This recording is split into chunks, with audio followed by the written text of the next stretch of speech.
अस्सलाम वालेकुम, good morning, सुबह बखैर। मैं हूँ उस्मा अख्तर खान जी और आप सबको खुशामदीद कहती हूँ अपना पाकिस्तान में फैस टीवी नेटवर्क के ऊपर। अब हमें देख रहे हैं रोज़ाना की तरह रियाज साहब मेरे साथ यहाँ पे मौजूद हैं। कुछ सियासी सूरत हाल पे आज फिर उनसे बात होगी। जब भी तारीख में देखा गया है कि एक केयाटिक सूरत हाल किसी भी मुल्क में रही है, किसी भी रीजन में रही है, तो उसके बाद उसका हल जो है किसी न किसी रेवोल्यूशन की सूरत में ही आया है। हमारे मुल्क की हालात, पाकिस्तान जब से बना है देखा जाए तो जब से ही एक अनसर्टेनिटी है, कभी भी हालात बेहतर नहीं हो सके, कई जंगें हमने लड़ी, हुकूमत जो है जितनी भी हुकूमतें आई कोई भी सही तरह से परफॉर्म नहीं कर सकी। तो देखा जाए तो सियासी सूरत हाल हमारे मुल्क की भी कभी अच्छी नहीं रही। तो क्या हमारे मुल्क में भी किसी रेवोल्यूशन की ज़रूरत है? ये हालात किस तरह बेहतर हो सकते हैं? रियाज साहब क्या देख रहे हैं, उनसे बात करते हैं। जी अस्सलाम वालेकुम रियाज साहब, कैसे हैं आप? खैरियत से? जी बिल्कुल। जी रियाज साहब, रोज़ एक नई कहानी सुनने में आती है, एक नई सिचुएशन हमारे सामने आती है और नतीजा जो है कुछ भी नज़र नहीं आता। देखिए, जब फल पकता है तो उसे तोड़ा जाता है, कच्चे फल को नहीं तोड़ा जाता। तो जब कुछ हालात और वाक़यात एक नहज पर पहुंच जाते हैं तो फिर उसका कोई नतीजा बरामद होता है। यानी जब तक कोई भी काम जब आप शुरू करते हैं तो उसे कंप्लीट करने के लिए एक पूरा प्रोसेस होता है, जिसके बाद जाकर वो चीज़ मुकम्मल होती है। जी। तो इनकलाबात भी ऐसे ही आए हैं। इनकलाब कोई एक रोज़ में नहीं आ गया। तो यहाँ मैं सबसे पहले आपको फ्रेंच रेवोल्यूशन का जिक्र करना चाहूँगा, और हमारे बच्चों को हिस्ट्री ज़रूर पढ़नी चाहिए जी। एक, इसलिए कि उससे हमें बहुत कुछ सबक और मिलता है और हमारे पता चलता है एनालाइज करने के लिए। ये 1789 से 1799 तक 10 साल ये एक स्ट्रगल रही जी। फ्रांस के गरीब आवाम की और हुक्मरानों की। यानी बादशाह किंग लुई 16वां बादशाह था, और उससे पहले से भी थी। और ये क्यों हुआ, क्यों लोग उठ खड़े हुए? उस वक्त फ्रांस की हालत ये थी कि उसका कौमी ख़जाना खाली हो चुका था, दिवालिया हो चुका था। उसकी वजह ये थी कि हुक्मरानों की याशियाँ, उन्होंने महल बनाया था किंग लुई ने, जो जिसमें 100 कमरे थे, वो बहुत बड़ा। फिर उस फ्रांस के माशरे में जो एक उन्होंने एक पार्लियामेंट बनाई थी नाम नहाद, जिसे स्टेट कहते थे। उसमें 3 नुमाइंदगियाँ थी। एक अशराफिया की थी, यानी एलिट क्लास की, नोबल्स जिसे वो कहते थे, दूसरे मजहबी तबक़ात, और तीसरे गरीब लोग। अच्छा, फ्रांस में गरीबों की आबादी यानी आवाम की अक्सरियत थी, लेकिन उनकी सबसे कम नुमाइंदगी थी, और सबसे ज़्यादा नुमाइंदगी अशराफिया, एलिट्स और मजहबी।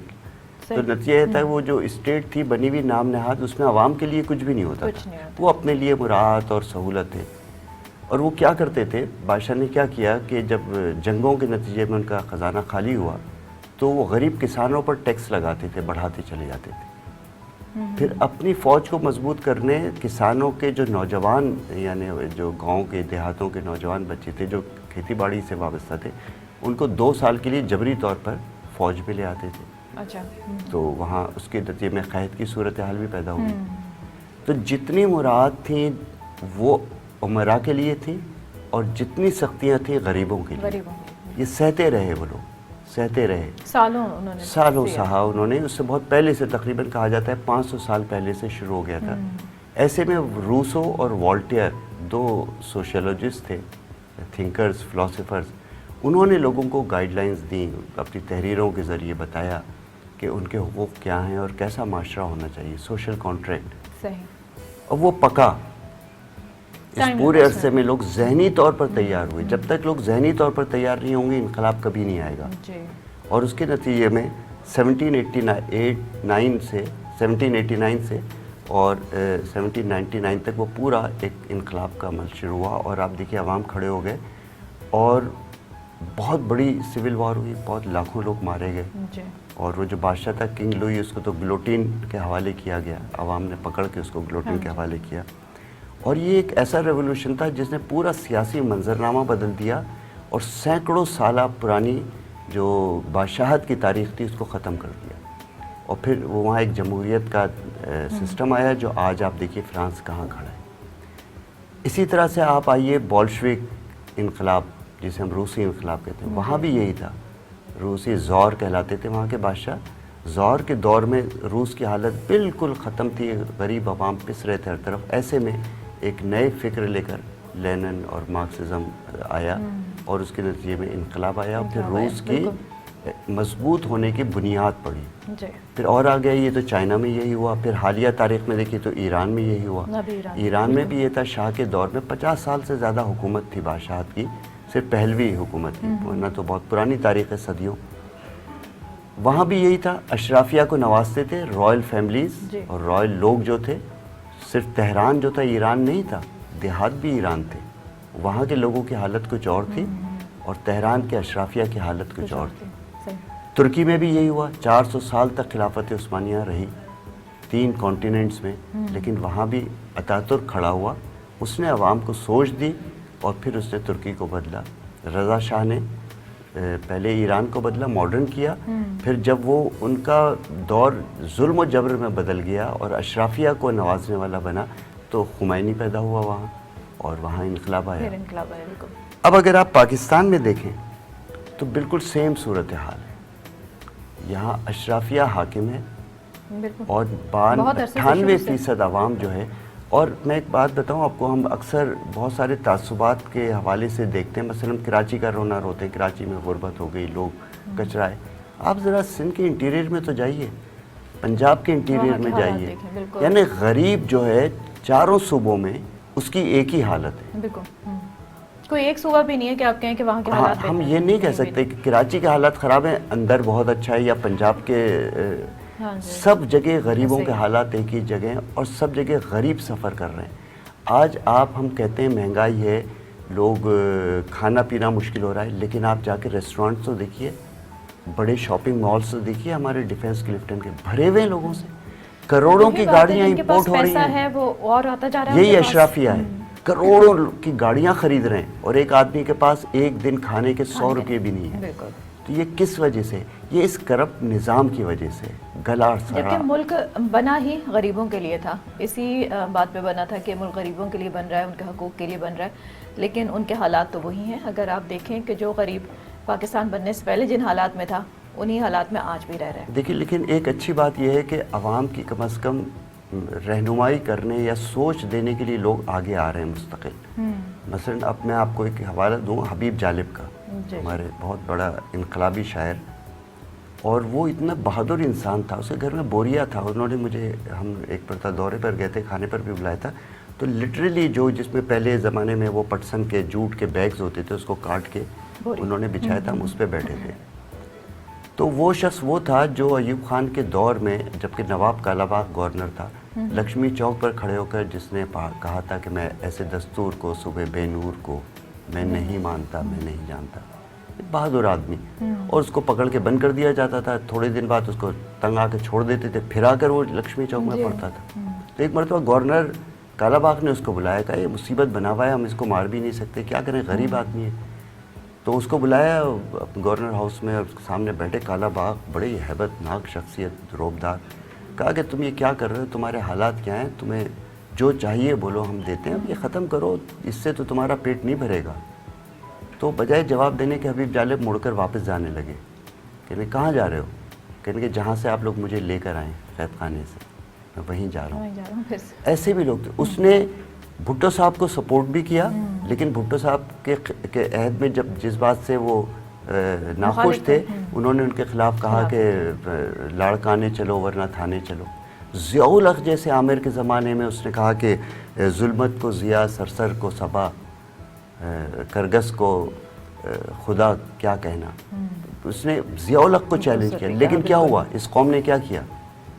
जब 70 के इलेक्शंस हुए थे तो वो नेशनल पार्टी के उम्मीदवार बनकर इलेक्शन लड़ रहा था, उसके बाद इतने पैसे नहीं थे, मेगाफोन लेकर वो गलियों गलियों में पैदल फिरता था अपनी पब्लिक। वो अवाम जो उसके शेर सुनने के लिए लक्ष्मी चौक में हज़ारों की तादाद में जमा होते थे, उन्होंने इतने भी वोट नहीं दिए कि उसकी ज़मानत बच जाती, उसकी ज़मानत जब्त हुई, लेकिन वो अपने मिशन पर जारी रहा। इसी तरह से हमारे पास अभी कुछ लोग हैं, मैं अब नाम नहीं लूँगा, लोग कहेंगे हुकूमत की बात कर रहा हूँ। रियासत साहब के अवाम में जब तक शऊर नहीं आएगा आवाम को, और आवाम को इतने मसाइल में अलग उलझाया हुआ है कि वो शऊर कहाँ से लाए। मीन्स कि वो अगर महंगाई में, रोटी में, कपड़े में इतने फंसे हुए हैं कि वो उस चीज़ से ही नहीं बाहर निकल सक रहे कि वो कुछ और भी सोचें, उनका विजन कुछ और हो। रियाज साहब, आगे देखते हैं सियासी सूरत हाल क्या होती है। हाँ, लेकिन फिर मैं कहूँगा कि आप लोग उम्मीद का दामन ना छोड़ें। जब 10 साल में इनकलाब आ सकता है तो यहाँ भी आ सकता है, क्योंकि सोच देने वाले की ज़रूरत है। जब अगर सोच देने वाला आपके कौम में पैदा हो गया तो आज नहीं तो कल, कल नहीं तो परसों हम देखेंगे, लाजिम है कि हम भी देखेंगे। चलिए इंशाल्लाह, ज़रूर, क्यों नहीं। एक ब्रेक लूँगी यहाँ पे, ब्रेक के बाद आपसे दोबारा मिलेंगे अपना पाकिस्तान में। हमारे साथ रहिए।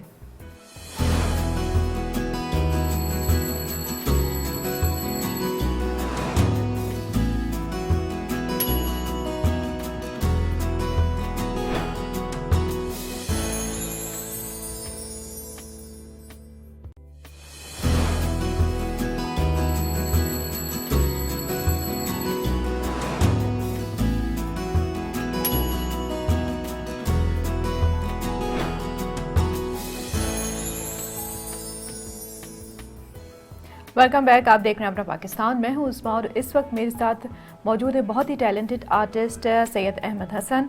डिजिटल आर्टिस्ट हैं, बहुत सारे अवार्ड्स जीत चुके हैं, इंटरनेशनल और नेशनल अवार्ड्स इन्होंने लिए हैं। डिजिटल आर्ट क्या है, इस तरफ इनका कैसे आना हुआ, इनसे जानते हैं। जी अस्सलाम वालेकुम अहमद, कैसे हैं? वालेकुम सलाम, अल्हम्दुलिल्लाह। आप बताइए कैसे हैं? बिल्कुल खैरियत से, ठीक ठाक। अच्छा, थोड़ा सा आप बताइएगा हमारे नाज़रीन को डिजिटल आर्ट है क्या, ताकि उन्हें ये बात क्लियर हो, उसके बाद फिर हम बात शुरू करते हैं। बेसिकली डिजिटल आर्ट असल में ऐसी एक प्लेटफॉर्म है आर्ट की कि जिसके अंदर हम लोग जो हैं वो मैनुअल आर्ट को कंप्यूटर के ज़रिए, कंप्यूटराइज तरीके से डिफरेंट टेक्नोलॉजी के ज़रिए प्लेटफॉर्म परफॉर्म कर रहे होते हैं, और वो फिर एक किस्म की समझ लें कि सॉफ्ट कॉपी में वहाँ पर मौजूद होती है। जो मैनुअल आर्ट होती थी उसका ये फ़र्क होता था कि वो हार्ड कॉपी में होती थी, और एट अ टाइम एक बंदे के पास एक ही आर्ट हो सकती थी। मतलब दुनिया भर में अगर वो आर्ट मौजूद है तो वो एक ही बंदे के पास होगी, दूसरे बंदे के पास नहीं होगी। लेकिन डिजिटल आर्ट का सबसे बड़ा फायदा ये है कि वो एक ही टाइम में हज़ारों लोगों के पास मौजूद है कंप्यूटर। अच्छा, यानी कि अगर मैं आसान अल्फाज में ये कहूँ कि लेट्स से आपने कोई भी एक पीस ऑफ आर्ट बनाया, कोई एक पेंटिंग बनाई, ठीक है, फिर आप उसको डिजिटली जो है उसको सेव आप करेंगे, उसके ऊपर डिजिटली भी काम होगा। देखिए, इसमें थोड़ा सा ये होता है कि फॉर एग्जांपल मैंने कोई एक पेंटिंग बनाई और फिर मैं उसको रिक्रिएट करना चाहता हूँ, तो अब मैं ये करूँगा कि मेरी पेंटिंग जो है, जो मैंने मैनुअली बनाई थी पहले, उसी को मैं दोबारा से फोटोशॉप के ऊपर या डिफरेंट सॉफ्टवेयर के ऊपर, जो कि जिस पे हम पेंटिंग कर सकते हैं सॉफ्टवेयर के जरिए, उस पर हम रिक्रिएट करेंगे पूरी दोबारा से, बिल्कुल बेसिक, मतलब जीरो से, बिल्कुल। अच्छा, सेम वैसे ही। ओके ओके, यानी कि एक दफ़ा वो जो है मैनुअली बन गई, उसको तो आपने अलग कर दिया, लेकिन उसी आइडिया को सेम जो है चीज़ वो फिर आपने डिजिटली बन जाएगी। ये एक जनरल तरीका है, लेकिन मैं थोड़ा सा ऐसे करता हूँ कि मैं मैनुअली नहीं बनाता हूँ, मैं डायरेक्टली ही डिजिटल बनाता हूँ, ताकि वो टाइम सेविंग भी होता है और एक मतलब वही बात हो जाती है, सेम ही टाइम सेविंग होता है। सही है। लेकिन आपके जो आर्ट है, पीस ऑफ आर्ट, वो बिल्कुल देखने में लगता है कि रियल पेंटिंग्स हुई हैं, मैनुअली हुई हुई हैं। मुझे उसको देख के वो ये लगता है कि वो लगता नहीं है कि डिजिटली वो बनी हुई है, बिल्कुल मैनुअली लगी हुई है। तो कितना अर्सा हुआ ये करते हुए आपको? मुझे 14 ईयर्स हो गए। 14 ईयर्स से ये कर रहे हैं? अच्छा, माशाल्लाह। और अब क्योंकि अब आपने ज़्यादा इसको जो है पब्लिक करना शुरू किया है, तो एकदम से ये आइडिया कैसे आया कि अब मैं अपने काम को ज़्यादा आगे लेके जाऊँ? बेसिकली मेरी फील्ड ऑफ एजुकेशन तो इलेक्ट्रिकल इंजीनियरिंग है, लेकिन अब जैसा कि हम देखते हैं कि हमारे मुल्क के अंदर थोड़ा सा बदकिस्मती से ये है कि जॉब्स वगैरह इस फील्ड में भी कम हैं और चीज़ें हैं इलेक्ट्रिकल की तरफ और दूसरी चीज़ों की तरफ, तो हम कोशिश हमें ये करनी चाहिए कि हम दूसरी फील्ड्स को एक्सप्लोर करें। तो मेरा जो इरादा था वो यही था कि मैं शुरू से ही पढ़ तो यही रहा हूँ, लेकिन मेरा इरादा ये था कि मैं इस फील्ड को ही, अपने पैशन को ही आगे परस्यू करूँगा एज अ प्रोफेशन। तो मैंने फिर इसमें प्रैक्टिस करना शुरू की, काफ़ी ज़्यादा चीज़ें करना शुरू करी, फिर पब्लिक करना शुरू किया। ऐसी बात है कि पाकिस्तान में जो दिखता नहीं है वो बिकता नहीं है, तो बिल्कुल हाँ, ये है, वो सारी दुनिया में ही ऐसा है। और बाहर आप देखें तो इंटरनेशनली ये है कि चीज़ें ज़्यादा जल्दी जो है लोगों तक पहुँच जाती हैं, उनकी रीच ज़्यादा होती है। यहाँ पर थोड़ा सा टाइम ज़्यादा लगता है, लेकिन अब सोशल मीडिया इतना ज़्यादा हो गया है कि लोग उसके ऊपर बहुत तवज्जो देते हैं और देखते हैं, और कोई चीज़ आपको पता है कि फ़ौरन से हिट भी हो जाती है। अगर ऐसी चीज़ हो कि लोग उसको तवज्जो दें तो वो हिट भी हो जाती है। अच्छा, तो इंजीनियरिंग की तरफ कैसे आए थे? ये सोच के कि इस फील्ड में तो जॉब्स नहीं मिलेंगी, काम क्या होगा, तो चलो माँ बाप ने कहा कि ऐसी फील्ड में जाओ जहाँ पे अच्छी नौकरी मिल जाए। नहीं, बेसिकली थोड़ा सा मेरा इरादा ये था, क्योंकि मैं थोड़ा टेक्निकल भी हूँ और मुझे खुद भी बड़ा शौक था कि मैं इंजीनियरिंग की साइड भी एक्सप्लोर करूँ। बेसिकली मुझे अगर आप कहें तो एक्सप्लोरेशन का बहुत art and engineering they are like two different things. या but my field of engineering is electrical engineering. Major उसके अंदर जो है मेरा कंप्यूटर सिस्टम्स है, तो कंप्यूटर सिस्टम्स के अंदर इस फील्ड से थोड़ा रिलेटेड है, डिजिटल आर्ट वगैरह से चीज़ों से रिलेटेड है, क्योंकि कंप्यूटर ग्राफिक्स के कोर्सेज होते हैं, चीज़ें होती हैं, तो उससे थोड़ा सा मेरा रिलेटेड है। तो थोड़ा सा ये था कि मैं एक्सप्लोरेशन का शौकीन हूँ, तो चीज़ों को एक्सप्लोर करना भी अच्छा लगता है। तो इलेक्ट्रिकल इंजीनियरिंग, क्योंकि मेरे फादर साहब भी इंजीनियर हैं, तो उनको देख के इंजीनियरिंग का शौक हुआ और अपने पैशन से फिर ड्राइंग का शौक हुआ। तो बस ये। ओके, सो दोनों चीज़ों को अब आप साथ जी। लेके चल रहे हैं, लेकिन इन फ्यूचर आपका प्लान यही है कि जो आपका आर्ट है उसको ही आप आगे लेके जी, जाएं, जी, एज ए अच्छा। प्रोफेशन इसको अपनाएं, जी, ठीक है। अच्छा। सो वो डू यू सी पाकिस्तान में इसका स्कोप है इतना, या फिर बाहर ज़्यादा स्कोप है? पाकिस्तान में अब इसको बिल्ड होना शुरू हुआ है। उसकी वजह ये है कि पाकिस्तान जब से कोविड आया तो चीज़ें ऑनलाइन होना शुरू हो गई। तो ऑनलाइन होने की वजह से ये हुआ कि हमें ज़ाहिर सी बात है, जब कोई चीज़ हम बना रहे हैं तो उसके लिए पीछे की पूरी स्टोरी बोर्डिंग और सब चीज़ें, और इसके अलावा इसके स्केचेस, डिफरेंट चीज़ें, तो अब दुनिया भर से पाकिस्तान में काम आना शुरू हुआ है, चीज़ें आना शुरू हुई हैं। तो आई थिंक अब पाकिस्तान में इसका स्कोप है, पहले इतना नहीं था लेकिन अब है। अब होने लगा है, जी। ठीक है। और यहाँ पे और भी लोग हैं जो ये काम कर रहे हैं पाकिस्तान में? पाकिस्तान में काफ़ी सारे लोग हैं, लेकिन हार्डली यहाँ पे अगर आप उनको काउंट कर लें तो आप शायद अपनी फिंगर्स पे काउंट कर सकते हैं, क्योंकि अच्छा, जो इस मतलब लेवल पे कर रहे हैं, जो प्रोफेशनली कर रहे हैं। वैसे तो कोई भी अपना पैड खरीदे और बनाना शुरू कर दे तो कोई अलग बात है, लेकिन प्रोफेशनली जिसको परस्यू कर रहे हैं वो आप मेरे ख्याल में फिंगर्स पे काउंट कर सकते हैं। बहुत कम लोग हैं, बहुत कम लोग हैं। तो उसकी वजह वही है कि यहाँ पे अभी इतना स्कोप नहीं है, और आगे देखिए अगर चीज़ें और बढ़ती हैं तो होगा। आपके क्या प्लान्स हैं, क्योंकि इस फील्ड में आप हैं, तो आपके क्या प्लान्स हैं कि पाकिस्तान में इस चीज़ को आगे कैसे बढ़ाया जा सकता है? देखिए, अनफॉर्चुनेटली यहाँ पे थोड़ा सा मैं ये कहूँगा कि बैकलैग है कि हमारे पास जो है इंस्टीट्यूट्स नहीं है। तो जो भी आप जिससे भी पूछेंगे जो ये काम कर रहा है वो आप बोलेगा आपको कि सेल्फ टॉट होगा। तो सेल्फ टॉट होने की वजह से क्या होता है कि हमें इतना ज़्यादा एक्सपोजर नहीं मिल पाता, क्योंकि जाहिर सी बात है हमारे पास डिस्प्ले करने के लिए कोई प्लेटफॉर्म नहीं होता। फिर फॉर एग्जांपल जैसे कि मैं किसी स्कूल में फॉर एग्जांपल पढ़ रहा हूँ या कहीं आर्ट इंस्टीट्यूट में पढ़ रहा हूँ, तो वहाँ से मुझे एग्जिबिट करने का इंटरनेशनली प्लेटफॉर्म मिल सकता है। लेकिन पाकिस्तान में ऐसा है कि यहाँ पे इंस्टीट्यूट्स नहीं है। आप इसके हवाले से अगर आप देखें तो पाकिस्तान में कोई भी ऐसा इंस्टीट्यूट नहीं है जो आपको डिजिटल पेंटिंग सिखाता हो या इस तरह की चीज़ें सिखाता हो, कोई भी नहीं है। तो जो इंस्टीट्यूट्स हैं वो इतने ज़्यादा एक्सपेंसिव है कि वहाँ पे आम मिडिल क्लास बंदा जाने की सोचेगा भी नहीं। तो इसी वजह से क्या होता है कि हमारे पास प्लेटफॉर्म नहीं है। तो जब प्लेटफॉर्म होगा हमारे पास तो फिर हम अपने काम को डिस्प्ले भी कर सकते हैं, पिच भी कर सकते हैं, और बाहर से इन्वेस्टर्स भी लेके आ सकते हैं, इसके लिए सब चीज़ें कर सकते हैं। तो मेरा इरादा ये है कि मैं इंशाल्लाह इसके ऊपर कोई काम करूँगा और ज़रूर कोई ऐसा इदारा कायम करने की कोशिश करूँगा जहाँ पे कि इन चीज़ों को हम जो लोग सीखना चाहते हैं वो आ सकें। अच्छा, ऑनलाइन कोर्सेज कुछ इस तरह से नहीं होते कि अगर आप बाहर से भी ऑनलाइन कोर्सेज कर सकें तो? ऑनलाइन कोर्सेज होते हैं, लेकिन असल में थोड़ी सी ये फील्ड ऐसी है कि इसमें टीचर का सामने मौजूद होना बड़ा ज़रूरी है, क्योंकि आर्ट जो है वो एक्सप्रेशन है। और एक बंदा ऑनलाइन अगर स्क्रीन पे है और वो आर्ट सिखा रहा है तो मेरे ख्याल में उससे, क्योंकि सिर्फ आर्ट जो हाथ से नहीं बनती है, उसकी बॉडी लैंग्वेज होती है, पूरी डिफरेंट चीज़ें होती हैं कि वो बंदा सोच किस टाइम पे क्या रहा है और क्या बना रहा है। तो काफ़ी सारी चीज़ें होती हैं इसके अंदर। अब फिजिकली इस टीचर का मौजूद होना बड़ा लाजमी है सीखने के लिए। मैंने बड़ी कोशिश की थी कि मैं कोर्सेज करूँ ऑनलाइन, ये करूँ वो करूँ, लेकिन मुझे वो इंटरेस्ट खुद से क्रिएट नहीं हो सका उसके ना, जो मैं किसी और से फिजिकली बैठ के सीख सकता था। बिल्कुल, फिर मज़ा नहीं आ रहा होता आपको, क्योंकि ऑनलाइन बहुत सारी ऐसी चीज़ें हैं जो कि आप ऑनलाइन सीख सकते हैं, लेकिन कुछ चीज़ें जिसमें कि क्रिएटिविटी ज़्यादा होती है तो वो अगर आपके सामने ही हो रही हो तो ज़ाहिर है आप उससे सीख सकते हैं। अच्छा, घर में और भी किसी को ये शौक है या सिर्फ आपको ही फैमिली में है? मेरे फादर ड्रॉ करते थे, अब उन्होंने छोड़ दिया ड्रॉ करना। वो मतलब उन्होंने लाइक अगर आप कहें तो नॉन प्रोफेशनली घर में खुद से ही उन्होंने पेंटिंग्स वगैरह बनाई थी पहले शुरू में, और चीज़ें बनाई थी, लेकिन अब वो नहीं करते हैं। बाकी मेरे बड़े भाई को शौक है, छोटे भाई को भी शौक है, सबको ही तकरीबन शौक है, लेकिन प्रोफेशनली ज़्यादा मैंने परस्यू किया था बस। इसको आप ज़्यादा है। अच्छा, इंस्पिरेशन क्या होती है? किसी एक ख़ास चीज़ को आप फोकस करके उसको बनाते हैं? बेसिकली मैं समझता हूँ कि आर्ट जो है ना, और जितने भी आर्टिस्ट ने पहले बनाई है, भले वो मैनुअल हो या डिजिटल हो, जो फेमस आर्टिस्ट हैं उन्होंने किसी कॉज के लिए बनाई है। अब फॉर एग्जांपल जो बड़े बड़े आर्टिस्ट गुजरे हैं हमारे, उन्होंने जो भी पेंटिंग बनाई उसके पीछे कोई मकसद था, कोई मैसेज था। तो मैं फॉर एग्जांपल मैं भी ऐसे बनाता हूँ कि मैंने किसी की तस्वीर ली और मैंने उसको देखा, उसको एनालाइज किया, उसको चीज़ें की और फिर मैंने ड्रॉ कर लिया उसको।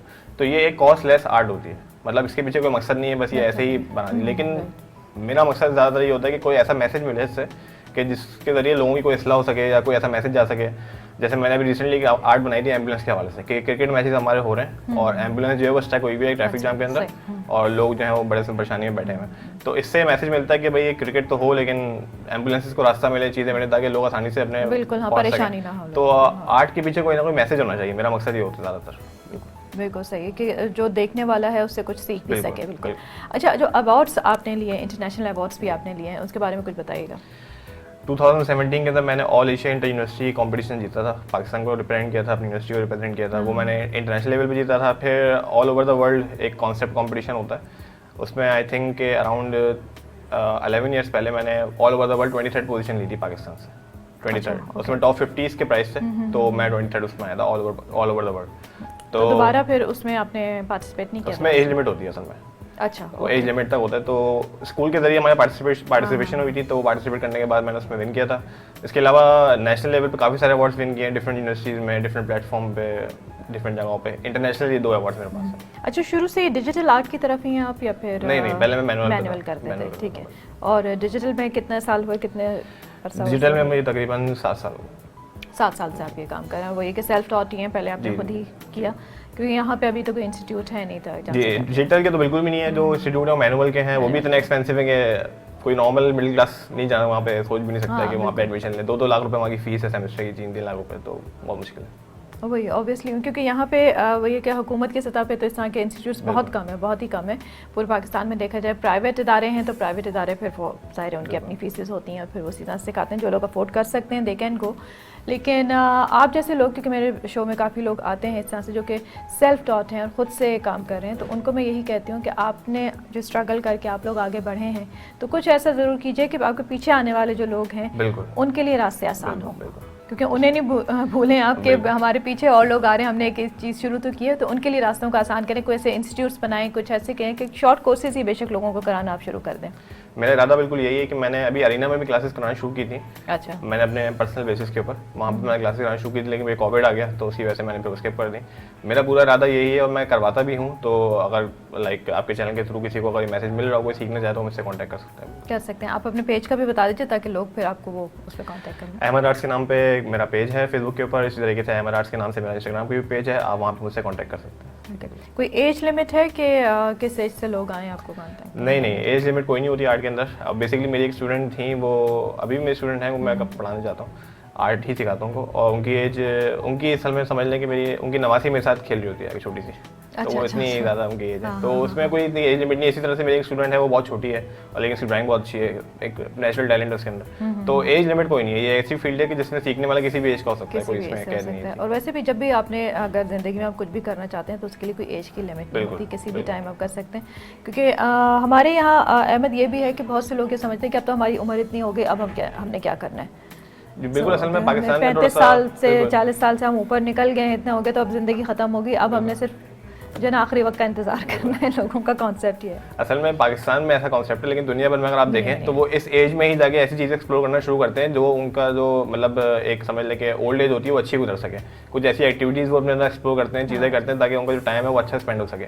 पाकिस्तान में ऐसा है कि अब एजिड होगा, बस टीवी लगाओ, न्यूज़ देखो और सो जाओ, बस ये होता है। दुनिया भर में ऐसा नहीं होता, सिर्फ पाकिस्तान में होता है। बल्कि जब आपने इतने साल ज़िंदगी गुजार ली है तो आपको अंदाज़ा हो जाता है कि आप खुद क्या कर सकते हैं, क्योंकि शुरू में ही बिल्कुल ये डिसाइड कर लेना कि हमने क्या करना है, किस फील्ड में जाना है, वो इतना आसान नहीं होता। लेकिन आप जब ज़िंदगी के 30-35 साल गुजार चुके थे, then you have an idea कि मैं किस तरह का इंसान हूँ, मेरे इंटरेस्ट क्या है, मैं किस चीज़ में आगे बढ़ सकता हूँ। और अनफॉर्चुनेटली पाकिस्तान में ये है कि हमारे यहाँ एक तो सोच इस तरह की नहीं है, फिर अपॉर्चुनिटीज़ भी ऐसी नहीं होती। लेकिन बाहर अगर आप दुनिया में जाएं तो वहाँ पे कोई एज लिमिट नहीं होती किसी भी चीज़ की, और टैलेंट की तो स्पेशली कोई एज लिमिट नहीं है। So thank you so much Ahmad programme में आने का, और उम्मीद करती हूँ कि आप आगे और अच्छा काम करेंगे और अवार्ड्स पाकिस्तान में लेकर आएंगे। बहुत शुक्रिया आपका। इसके साथ ही एक ब्रेक लूँगी, ब्रेक का वक्त है यहाँ पे, आपसे दोबारा मिलेंगे अपना पाकिस्तान में।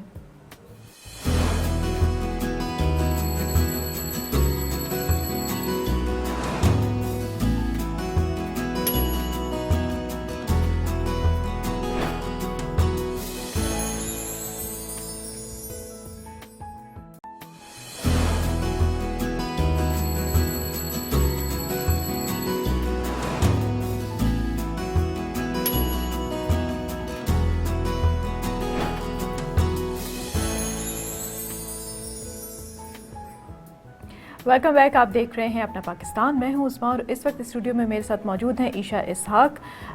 फिल्म मेकर हैं, डायरेक्टर हैं, एडिटिंग भी आती है और साथ साथ स्क्रिप्ट राइटिंग भी करती हैं। इनसे मुलाकात करते हैं, जानते हैं कि आजकल इनकी क्या मसरूफियात हैं, किस तरह इस फील्ड की तरफ आना हुआ, क्योंकि अब इस फील्ड में मीडिया में स्पेशली बहुत सारी ख़वातीन आ रही हैं जो कि सिर्फ ऑन स्क्रीन नहीं बल्कि बैक ऑफ द कैमरा जो है काफ़ी काम कर रही हैं। ईशा भी उन्हीं में से एक हैं। जी अस्सलाम वालेकुम ईशा, क्या हाल है आपके? मैं बिल्कुल ठीक हूँ, आप कैसी हैं? बस अल्लाह का शुक्र, ठीक ठाक। सो ईशा, शौक कैसे हुआ मीडिया की तरफ आने का? फैमिली में कैमरा देख के बड़े हुए, फैमिली गैदरिंग्स पे, फंक्शंस पे ताया अब्बा सब लोग कैमरा से वीडियो बनाते थे, तो ज़ाहिर एक इंटरेस्ट डेवलप हो गया। फिर जब बड़े हुए तो शौक में गिफ्ट के लिए अब्बा ने पूछा क्या चाहिए, तो कैमरा मांगा, तो ज़ाहिर है वो एक हॉबी बन गया। और जब बड़े हुए इंटरेस्ट शुरू से ही था, बचपन से इंटरेस्ट शौक शुरू था? से था। हम सारे मिलके, हमारी जो एक एक्टिविटी होती थी वो वीकेंड पे मूवी देखना होती थी। right. तो जाहिर है जब आपकी इस तरह की फैमिली एक्टिविटीज़ होती हैं तो फिर आप वही लेके बड़े होते हो साथ में। और एक कनेक्शन ये भी था कि सभी को क्योंकि शौक था तो everyone helped as a teacher. Okay, तो including my uncle, my father, my cousins, तो सब ने मिल के कुछ ना कुछ, वो ही उस टाइम पे तो हमारा जो भी कंप्यूटर होता था तो उसमें मूवी मेकर के नाम से एक सॉफ्टवेयर होता था, तो वो बस क्लिप्स जोड़ के आपको दे देता था। तो वो सीखा, फिर वो फोटो कोलाज बनाना सीखे। तो you know it all summed up to. So घर से ही करते हुए फिर हाँ, आपने घर बकायदा से ही। इसकी फिर तालीम भी हासिल की? कहीं जैसे किसी के यहाँ फ्रेंड के यहाँ गए हुए, कहीं किसी और जगह पे गए हुए, तो जाहिर है किसी ना किसी से सीख के हॉबी में और ज़्यादा दिलचस्पी पैदा होती रही। सही है। और फिर आप फिल्म मेकिंग फिर मैंने बैचलर्स अपना ज़ाबिस से किया। और उसके बाद फिर ग्रुप जो है वो एक तरह से टीम में डेवलप हो गया। वहाँ पे फ्रेंड्स कुछ ऐसे मिले जिनके साथ फिर हमने वाइल वी वर स्टडीइंग हमने फ़ोटोशूट्स करना शुरू कर दिए, वेडिंग्स में जाना शुरू कर दिया। तो it's all about how much experience you gain, उसी से आपका क्राफ्ट डेवलप होता है। सही, और ख़ुद भी आपको पता चलता है कि आप किस चीज़ में आगे बढ़ सकते हैं। हाँ, क्योंकि देखिए the thing is film making is about 8 to 9 different big chunks. बिल्कुल, ठीक है, जैसे एडिटिंग हो गया, राइटिंग हो गया, इसी तरह पूरा सेट पे जो एक प्रोड्यूसर होता है उसका बिल्कुल उसके अलग असिस्टेंट्स होते हैं, उसका अलग। तो आप जब हर चीज़ को करीब से देखते हो यू गेट टू रियलाइज़ कि आपका रुझान किस तरफ जाता है, तो आपको उसी तरफ जाना चाहिए। आपका रुझान किस तरफ जाता है? मैं वही आपको बता रही थी कि मैं लिखना भी बचपन से मुझे बहुत शौक है लिखने का, और कहानियाँ जहन में आती रहती हैं। तो लिखना और बिल्कुल एंड में उसको एडिट करना, ये दोनों मतलब from start to end I would love to do everything, लेकिन हर चीज़ करनी नहीं चाहिए because team work makes a dream work. तो राइटिंग और एडिटिंग मैं फिर अपने ऊपर रखती हूँ कि जो एडिट है उस पर मुझे बैठना अच्छा लगता है कि वो 1 सेकेंड का भी जो कट है ना, अगर वो उसमें आ रहा है तो वो डिले हो रहा है शॉट, तो वो 1 सेकेंड का कट जहाँ आना चाहिए वहाँ आना चाहिए। तो वो आपके जहन में जैसा होता है आपको चाहिए होता है कि वो स्क्रीन पे वैसे ही दिखे। बड़ा पेशेंस का काम होता है एडिटिंग करना, बहुत ज़्यादा पेशेंस का काम है। सीट पे बैठना और फिर क्योंकि एक आपके सामने जो एक फिनिश्ड एक शक्ल जो आती है किसी भी ड्रामे की या फिल्म की, वो एडिटिंग के बाद ही आती है। जो लोग देख रहे होते हैं उनको तो शायद अंदाज़ा नहीं होने, ये लगता होगा कि कैमरे से शूट हुई चीज़ और वो आ गई, ऐसा नहीं होता। एडिटर का बहुत इंपॉर्टेंट काम होता है। और अगर डायरेक्टर ने और राइटर ने जिस तरीके से उस चीज़ को लिखा है, अगर एडिटर उसको सही एडिट नहीं कर सके तो वो बिल्कुल वैसी चीज़ नहीं बनती। बिल्कुल ऐसे ही है, बिल्कुल ऐसे ही है। और कभी कभी आप, क्योंकि जब आपकी अपनी लिखाई होती है तो ज़ाहिर है आपने उसको इस तरह से विजुअलाइज किया होता है कि दूसरा नहीं कर सकता। बिल्कुल। तो इसीलिए डायरेक्टर्स जो पहले होते थे वो ज़्यादातर पेशेंस का आपने जिक्र किया, तो पहले की जो एडिटर्स होती थी फिल्म मेकिंग में और हॉलीवुड में, वो ज़्यादातर औरतें इसीलिए होती थी कि वो एक मदरली इंस्टिंक्ट से उस फिल्म को एक जैसे 9 महीने माँ अपने बेटे, तो उस तरह वो 9 months a year उसको एडिट करके उसमें वो क्रिस्प करके जो शक्ल निकालती थी तो वो बेबी कहलाता था। बिल्कुल, कि ये अब इसकी शक्ल निकली है, now we can see the actual thing. तो वो डायरेक्टर भी एडिटर पे छोड़ते थे काम, क्योंकि डायरेक्टर ने पूरी स्क्रिप्ट देखी होती है ना। एडिटर से वो देखता है जो उसके जहन में मॉनिटर पे चल रहा है, तो he has a different visualisation of what the actual picture will become. लेकिन ये देखिए कि एक प्रॉपर कोऑर्डिनेशन की बात होती है, क्योंकि राइटर ने एक चीज़ लिख दी, ठीक है, अब डायरेक्टर ने उसको फिर अपने तरीके से उसने डायरेक्ट किया, ठीक है। जब वो चीज़ बन के एडिटर के सामने आती है और वो उसको जब अपनी मशीन पे एडिट करता है, वो कुछ और विजुअलाइज कर रहा है। तो इस वक्त इन तीनों में तीनों जो लोग हैं और तीनों जो डिपार्टमेंट, उनमें कोऑर्डिनेशन बहुत ज़रूरी होती है। एक चीज़ जो है जिस तरीके से राइटर ने सोची, डायरेक्टर ने बनाई और एडिटर उसको फिर उस तरीके से सामने लेकर आएगा। क्योंकि एक सीन है वो किसी अलग अलग तरीक़ों से वो शूट हुआ हुआ है, उसमें हर एक्टर ने अपने अलग तरह से किया, उसको पूरा एक सीन बनाना वो एडिटर का काम होता है। एब्सोल्युटली, यही मैं कह रही थी कि एक सीन 6 एंगल से शूट हुआ है, ठीक है। तो अब डायरेक्टर जो है वो अगर जिद करे कि नहीं मुझे तो इसका क्लोज शॉट चाहिए, क्योंकि वो एक्टर के पर्सपेक्टिव से देख रहे हैं, जो प्रोड्यूसर है वो कह रहे नहीं मुझे मेरा सेट चाहिए, ठीक है। उसमें जो एडिटर है वो कहते हैं मुझे कहानी चाहिए, आपकी जो कहानी है वो मैं आपको निकाल के दे रहा हूँ, तो मैं डिसाइड करूंगा कि ये एंगल आना चाहिए यहाँ पे क्लोज या ये आना चाहिए। मैं उसकी खूबसूरती नहीं देख रहा हूँ, मैं देख रहा हूँ कि वहाँ पे उसका एक्सप्रेशन कैसा थ्रो हुआ है। सेट पे अगर मुझे कहीं पे लाइटिंग अच्छी लग रही है तो मैं वो वहाँ यूज़ करूँगा करूँगा जहाँ पे वो सब्जेक्ट या कैरेक्टर जो उसके पास से गुजरे वहीं पे कट आ जाएगा। तो ये चीज़ें जो हैं एडिटर ज़्यादा अच्छे से सोच लेता है बनस्बत डायरेक्टर या कोई और के। Do you think her editor की ऐसी सोच होती है? नहीं होती, कुछ टेक्नीशियंस होते हैं, देयर इज अ डिफरेंस। वही बात होगी, मैंने बचपन का जिक्र इसीलिए किया कि आपको पता होना चाहिए कि आपका इंटरेस्ट किस तरफ डेवलप हो रहा है। मैं अगर इंटरेस्ट के बगैर एडिटिंग करूं तो मैं टेक्नीशियन हूँ। टेक्नीशियन है, बिल्कुल। मुझे सिर्फ एक टूल यूज़ करना आता है और मैं उसको यूज़ करके दे रही हूँ, तो I am just a technician. Of course editor needs to be a storyteller as well. Editor needs to say the story. आपकी कहानी मैं अपनी नज़र से ना देखूँ, आपके नज़र से देखूँ। तो उसके लिए मुझे आपसे मिलना, आपसे बात करके आपका पर्सपेक्टिव समझना बहुत ज़रूरी है। अच्छा, ऐसा बहुत कम होता है, ये आपने बहुत अच्छी बात की कि वो सिर्फ एक टेक्नीशियन होता है, ठीक है, क्योंकि टेक्निकली उसको हैंडल कर रहा है, उसमें एक वो एडिटर वाली वो चीज़ नहीं होती। और हमारे यहाँ ज़्यादातर काम इसी तरह से हो रहा है। अक्सर एडिटर्स जो हैं वो कभी राइटर से मिले भी नहीं होते और उनको पता भी नहीं होता कि राइटर ने क्या सोच के उस सीन को किस तरीके से लिखा है। उन्हें बस ये लगता है कि एंगल जहाँ पे ठीक है, जहाँ पे जिस तरह से वो शूट अच्छा हुआ है, वो वाले चंक्स उठाकर उसको सीन बना दिया जाता है। तो बहुत सी जगहों पे आपको वो फील नहीं आती और राइटर ने भी जिस तरह से सोचा होता है वो सीन वैसे निकल के नहीं आता। ईशा, एक छोटा सा ब्रेक लूँगी यहाँ पे, ब्रेक से वापस आएंगे, मज़ीद आपसे बातचीत करेंगे। एक छोटे से ब्रेक, उसके बाद दोबारा मिलते हैं अपना पाकिस्तान में।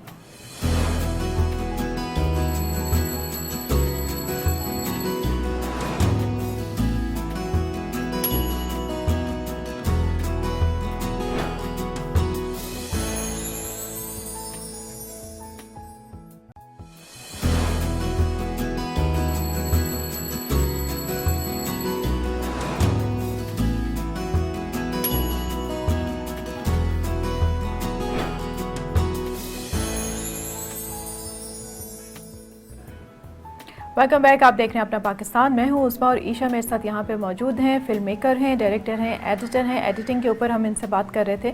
काफ़ी टेक्निकल चीज़ें एडिटिंग की आज हमने डिस्कस की जो कि आम लोगों को शायद उनका अंदाज़ा भी नहीं होता, पता भी नहीं होता। अब थोड़ी सी हम बात करते हैं ईशा आपसे कि फ़िल्म मेकिंग बहुत एडवांस होती जा रही है, इंटरनेशनली तो बहुत ज़्यादा एडवांस हो गई है। पाकिस्तान में भी अब इसमें न्यू ट्रेंड्स आ गए हैं, नई चीज़ें आती जा रही हैं। क्या आप इसको देखती हैं पाकिस्तान में किस तरह का है, कौन सी नई चीज़ें, नए ट्रेंड्स यहाँ पे भी अब आ गए हैं?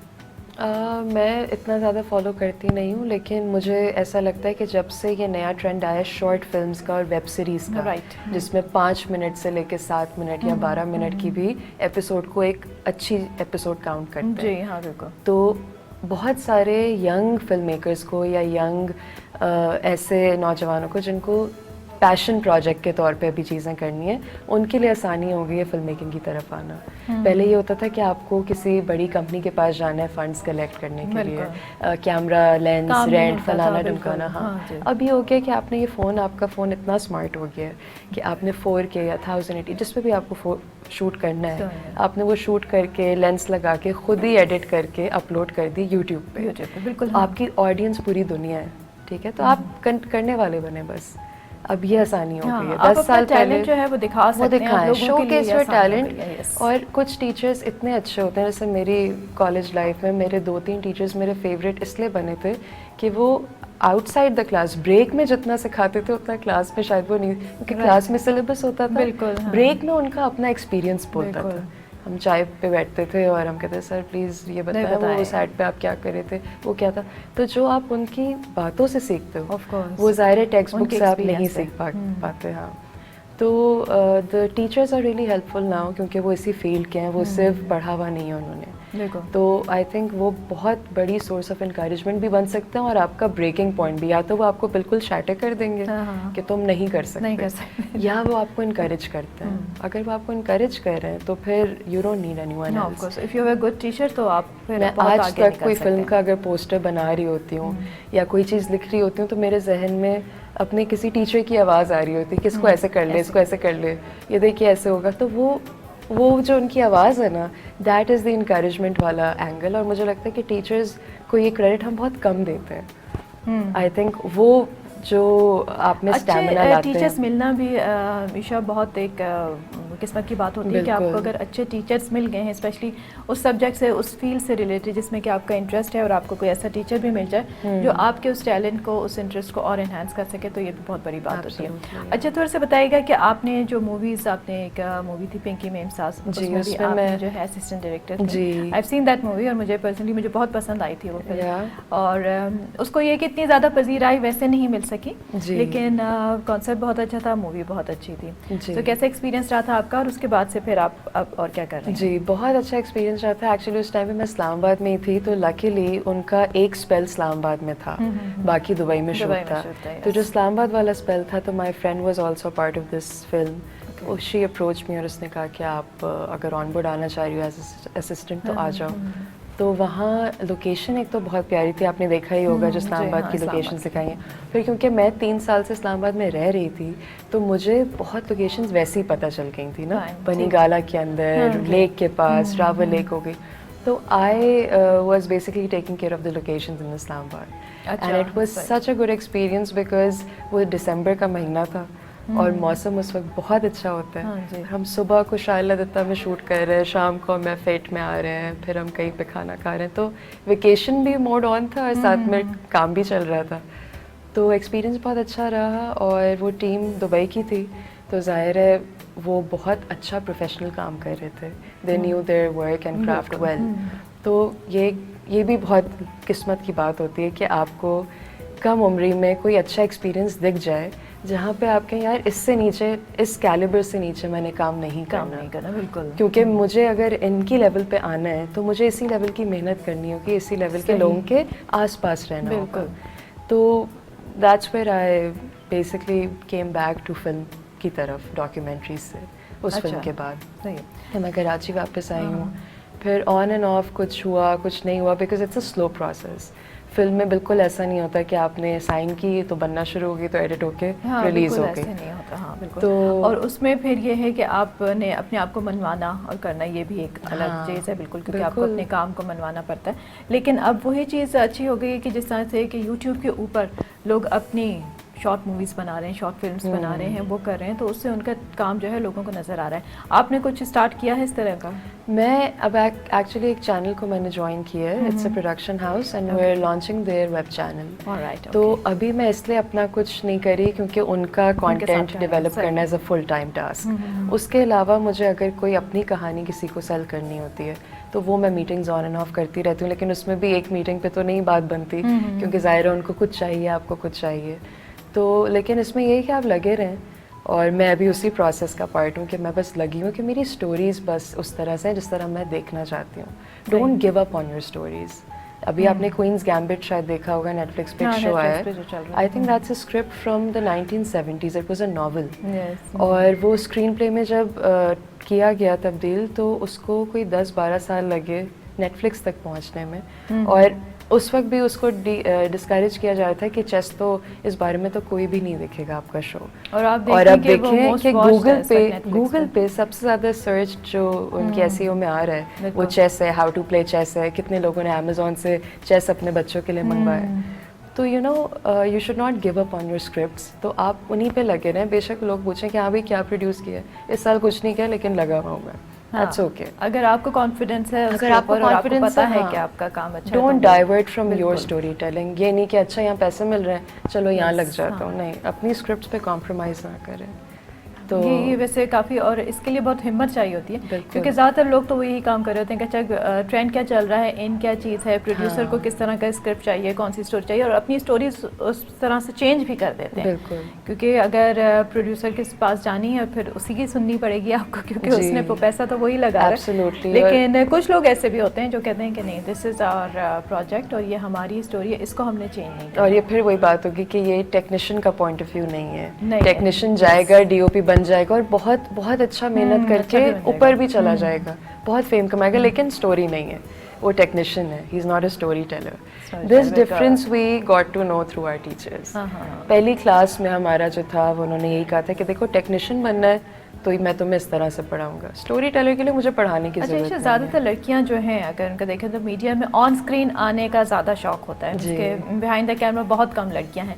अब तो आ भी रही हैं, आप जो आना चाह रही हैं और जो काम करना चाह रही हैं लड़कियां जो बिहाइंड द कैमरा आना चाहती हैं एडिटिंग की फील्ड में, डायरेक्शन में या फिर स्क्रिप्ट राइटिंग में या और भी किसी तरह से, तो उनके लिए आप क्या मैसेज देंगे?